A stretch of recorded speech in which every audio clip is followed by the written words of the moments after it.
Hello, gentlemen. Hope you're all having a good night. It's been a long day for me. I woke up early, went down to the gym, and got through my workout. And I did mid, rear delts as well as abs today. And then for my cardio, as I'm always talking to you guys about, I like to switch things up. I'm not like a big treadmill guy, so I basically did a bunch of high intensity circuits for about 35 minutes, which was a combination of hitting the bag for 2 minutes on, 30 seconds of rest, skipping for 2 minutes, 30 seconds of rest, hitting the bag, 30 seconds of rest. I threw some rollouts in there and a bunch of different exercises, right? Just remember, like cardio is cardio, and it's kind of, I find that with a lot of the guys who are doing the challenge, it's kind of the number one, you know, thorn in your side, but it's like probably the most essential part of fitness aside from, of course, the nutritional aspect. And I think that those are the two places where people really go wrong. I think first of all, you got to really learn to love your cardio. So if whatever you have on your plan isn't working for you and you don't like it and you're not prioritizing it and you're not making the time to go out and do it, find out what you love and make sure that it's an equivalent calorie burn or greater, and go out and do that. It's all about enjoying the process, right? And the only way that you're really going to get yourself into better shape is by enjoying that process and finding things that you love, right? We're going to talk a little bit about how motivation is fleeting today. We're gonna talk about a few other exercises too, or a few other things that I wanted to chat with you guys about. It's kind of a mixed plate today, but um, you got to love your cardio. So if what's on your plan is just it's not sustainable, or you feel like shooting yourself while you're doing it, or it's horrible, then find something you love. If you love to run, go for a nice long run. If you're a runner, right? If you play soccer, if you have a sports league, you can substitute that time for any of the time on the cardio. As I said, as long as you have an equivalent calorie burn or greater. For me, my love comes from a background of boxing and kickboxing, and of course, I got my jiu-jitsu. I've been trying to train 4 times a week, but with everything we have going on, it's been hard. And that's where I find my love for cardio. And cardio is important for a lot of different reasons. Cardio is kind of like the equalizer, right? You can get big, you can get strong, and you can look good. But if your body isn't functional, if you don't have good core stability, if you don't have good cardiovascular endurance, if your blood vessels aren't in appropriate shape to be able to push all the nutrients and oxygen in and out of your system and through your heart, then you're doing yourself an injustice.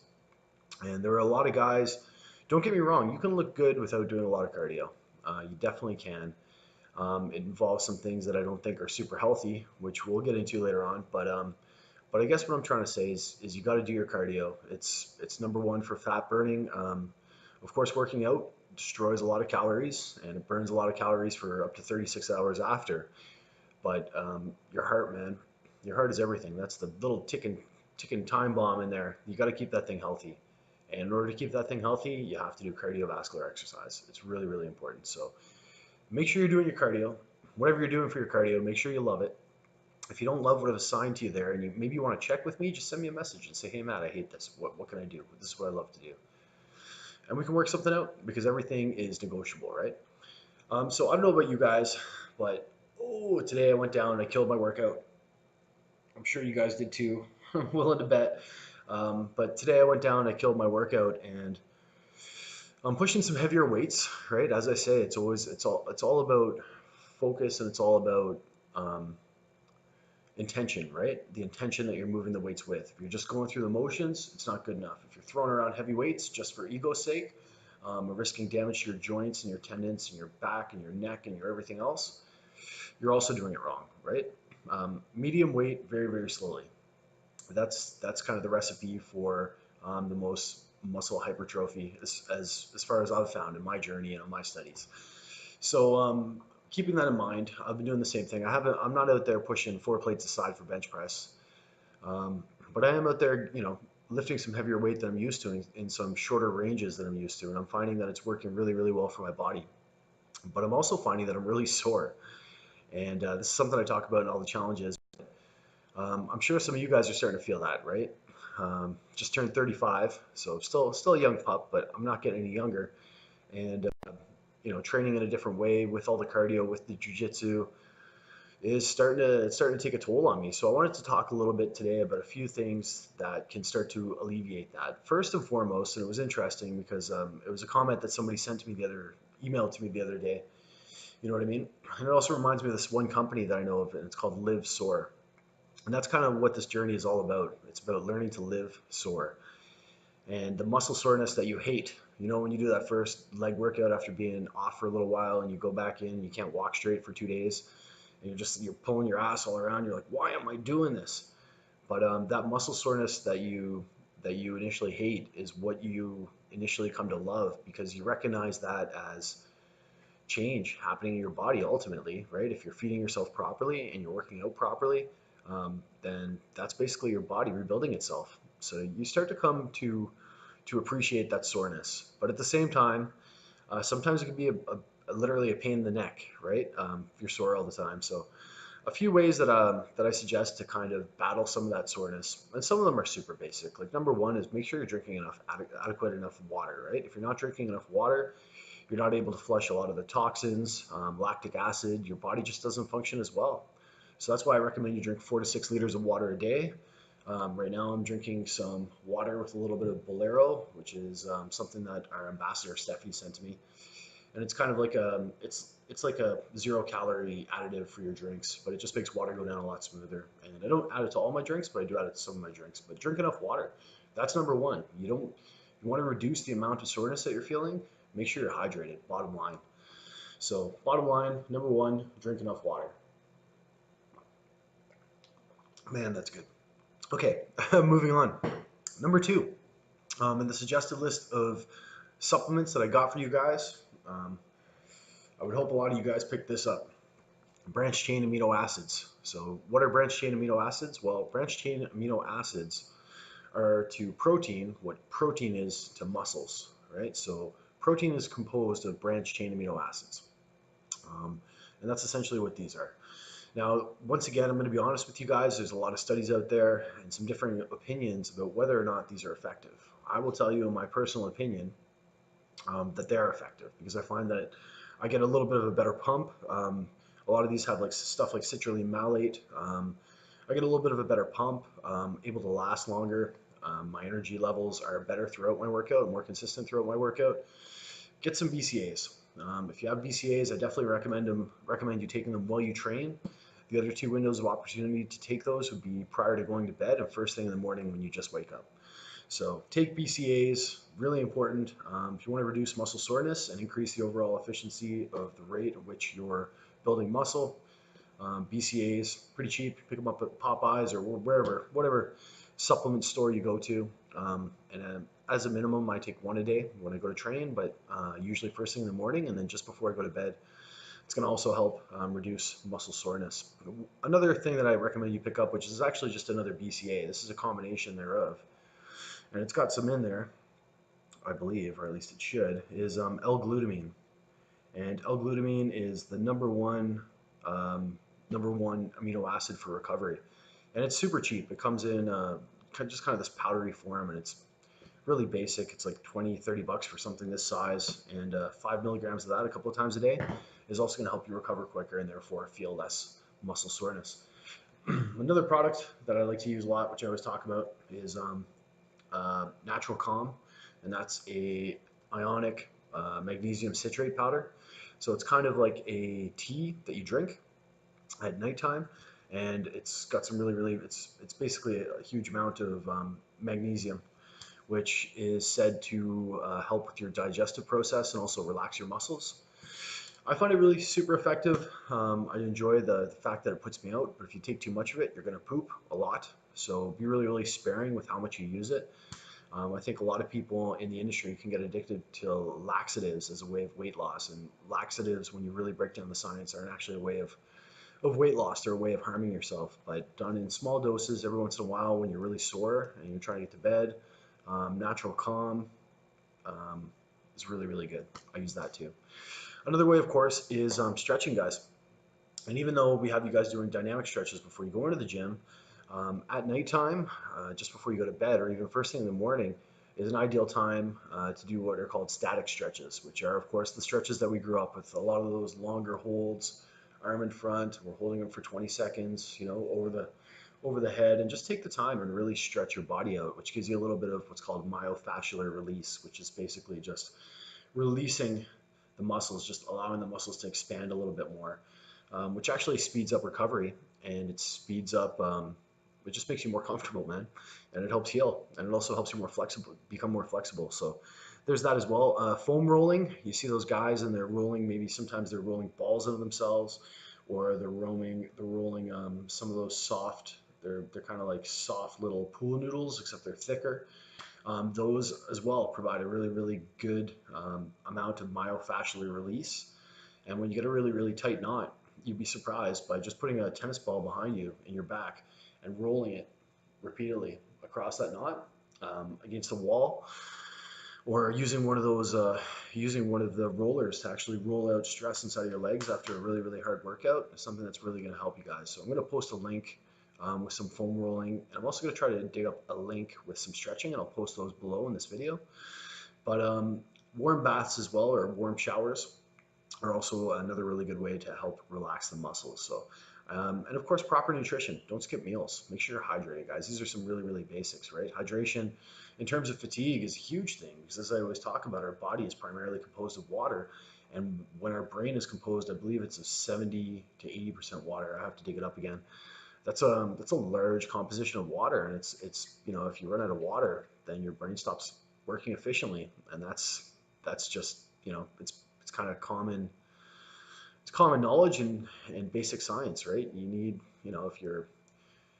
if your brain runs on water, you need water to run your brain. So make sure you're hydrated. Once again, I'm going to talk to you guys today too.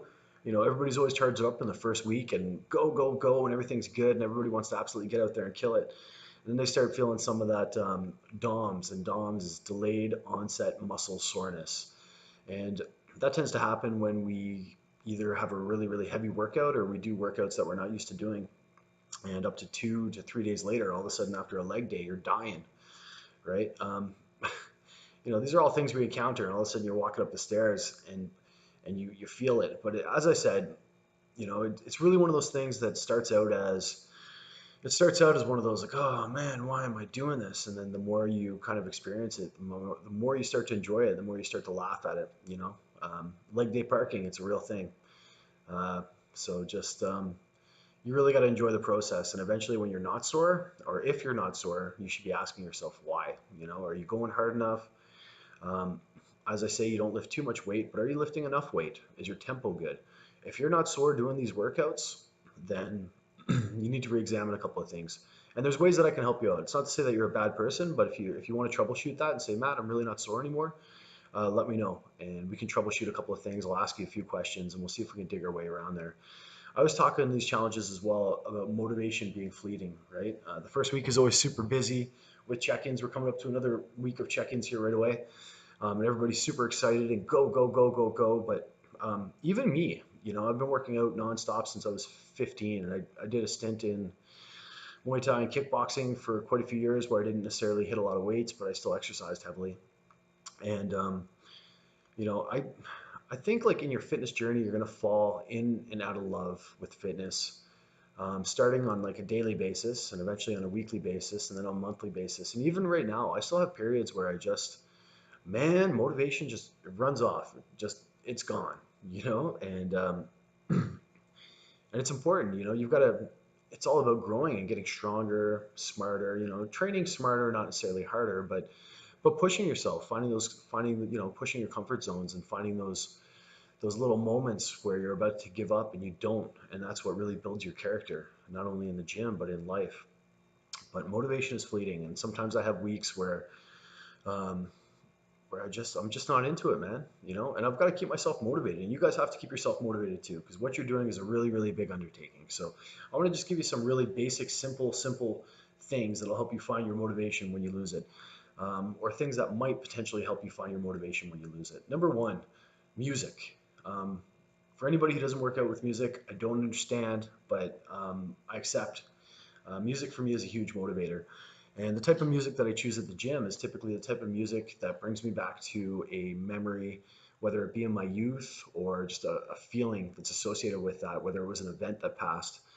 And I'm not talking about, the passing of a family member or something like that. I'm talking about just a time in your life where you just felt good, where you felt strong, and where you felt empowered and you felt your best. And music can really be a gateway to be able to bring you back to that. So I recommend that you take your gym music seriously. Buy yourself a nice set of headphones, have a music player, and use music as an emotional tool to be able to pull you into a headspace where you felt strong or you felt empowered or you felt good. Switch up your tunes often as well, because eventually you get sick of things, and hearing things over and over, of course, builds complacency, and then all of a sudden the power of music is gone. So find a good music list, whatever you're into. Some guys like rock and roll, some guys like hip hop, some guys like whatever. I don't care what it is. I don't care if it's drum and bass or EDM or whatever it might be. Find your music and switch it up often, because that's really going to help you more than you'll ever understand from a psychological perspective. And the more that you can use music from different parts of your life, where you felt empowered, or you felt good, or just feel good music, the more successful you're going to be. Another reason why motivation can be fleeting is just sometimes you work out in the same environment, in the same place, the same people.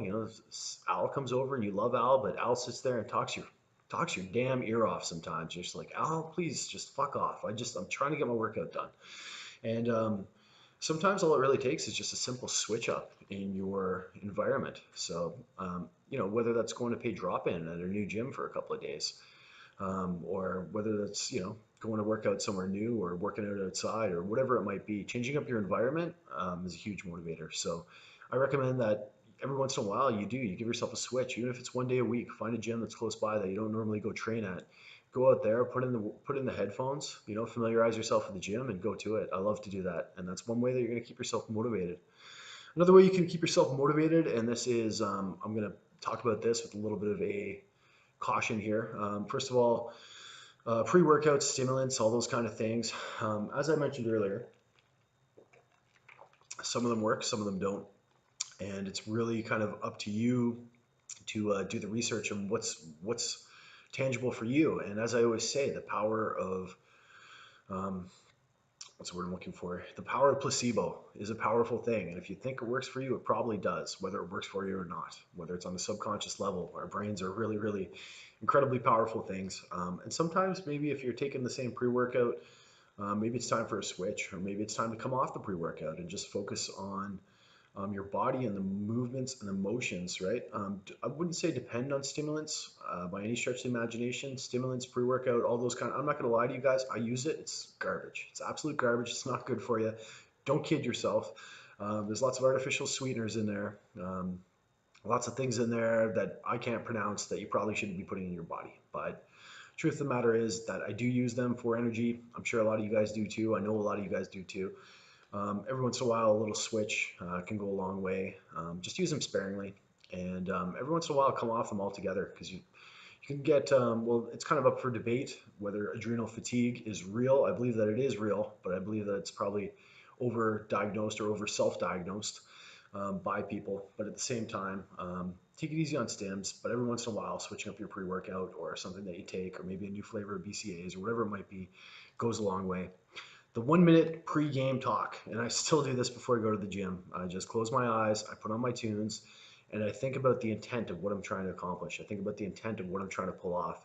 I see my workout, I picture myself going through my workout, and I picture myself crushing my workout, and I picture myself walking out that door happy, proud, and feeling good. And what you can see up here, you can actualize out here, and whatever. Like, I'm not a shaman. I'm just an idiot on the internet, just like you guys. Like, well, I'm not calling you guys in foot and mouth. You know what I'm trying to say. I'm just trying to say that I'm not a shaman. I'm not whatever, but I know this. I know when I can see it in here, I can make it happen out here. And 1 minute before you go in for your workout, to just breathe and set your intention to having a good workout, making yourself healthier, stronger, better, more confident, is a really, really good way. And I used to just throw on tunes for 1 minute, drown everything out. Of course, I still do my weird thing where I close my eyes sometimes before a set. I visualize myself doing the set, and I try to put myself in a happy place. A lot of guys in the gym use aggression. Arnold Schwarzenegger, interestingly enough, was one of the happiest guys at the gym ever, and it was noted by a lot of his colleagues. The guy would go in there and he was just smiling and happy. Now, it might have something to do with the pot, it might not, I don't know. But he would go in there and he was smiling and he was happy, and he was able to find that place of aggression and utilize it in a positive way, and tame it almost, because on the outside he was happy and calm and collected, and on the inside, in his brain, there was a fury. And it was just taking all those feelings and all that frustration from life and from work and from drive and everything that he had issues with and just channeling it into his workout. And the man was a legend. And once again, of course, disclaimer here, D-ball may have helped that too, but I don't care what anybody says. You can take all the steroids you want, and you do not get big unless you dedicate a lot of different things, everything from mind to food to pretty much every waking moment of your life if you're at that level. So Arnold was a good ambassador in the sport in the sense that he knew how to turn fury and self-doubt and drive and questioning himself into something really powerful that he used to propel himself. So try to focus on those, try to feel those, use all those frustrations, and put them into your workout, and you'll be happy you did. A new water bottle. Sounds weird. Man, I love a new water bottle. When I was younger, I used to love when my parents bought me the newest game system. Now if Senya shows up with a new water bottle for me, it's like my birthday. A new water bottle, and honestly, guys, ice in that water bottle. Keep you nice and hydrated. Now there's a couple of schools of thought about how cold water affects your body versus drinking lukewarm water, but we're not trying to win the Olympics here. We're not Floyd Mayweather. We're just trying to go in and get a good workout. And I'm telling you guys, a little bit of ice inside of your shaker, or even pre-freezing your shaker and just having a nice cold drink the entire time that you're working out goes a long way. New accessories, all sorts of small little things that you can kind of buy yourself. More on the capitalistic side, you don't need them, but sometimes a new pair of shoes or a new gym shirt or whatever it might be goes a long way to jumping up your attitude and getting you a little pumped up. So it's these small little things. So take them when you can, right? Anyway, I've already been talking for 21 minutes. Hopefully some of this stuff helped you out. If you have any questions, post them below. I'm going to start talking a little bit more about underrated side of nutrition, which is micronutrients. We talk so much about protein, carbs, fats. We don't talk about it. We don't even know what zinc is. We don't know what selenium is. We don't know what any of this stuff does. And that stuff is the life or death mechanism. How long are you going to live? How efficient is your body going to be? So, excuse me, I did that. So we're going to talk about that a little bit more, micronutrients and how important they are in upcoming videos. But I just hope everybody's having an awesome night. I hope everybody's doing really well. I love seeing your posts, and the new workouts are savage. Got them done today. I'm looking forward to doing the gains. The gains and the other one are similar but different in terms of rep ranges, and I took out certain things to make sure that gains was a little bit more strength focused and a little bit more build focused. But I feel bad for you guys doing the shreds. I feel bad for myself doing the gains, and I cooked up some pretty good stuff. So I'm super stoked about that. If you're still watching, thank you. I love you guys. We're coming into week 2. Check-ins are coming up right away. Tomorrow I'm going to do a reminder post on that. Just keep your head in the game, boys. 4 more weeks. And what I saw out of you guys in week 1 was absolutely amazing. Just remember why you're doing this. Find your why. Focus on your why. And be relentless. Be relentless in your pursuit of self-perfection. And I don't just mean the physical, because there's so much more than that in what we're doing right now. It's not just about the physicality. It's about learning to become stronger physically so we can become stronger mentally. And when you start to learn that you can control your physical self, and you can control the foods that you put in your body, and you can control your fitness level, and you can control your transformation, it opens up a full gamut into what else you can really control in the rest of your life. And the answer sometimes, and the responsibility that comes with that stuff, is a little scary, but we'll get into that some other time. You guys have an awesome night. Pleasure as always, and we'll see you soon. Bye.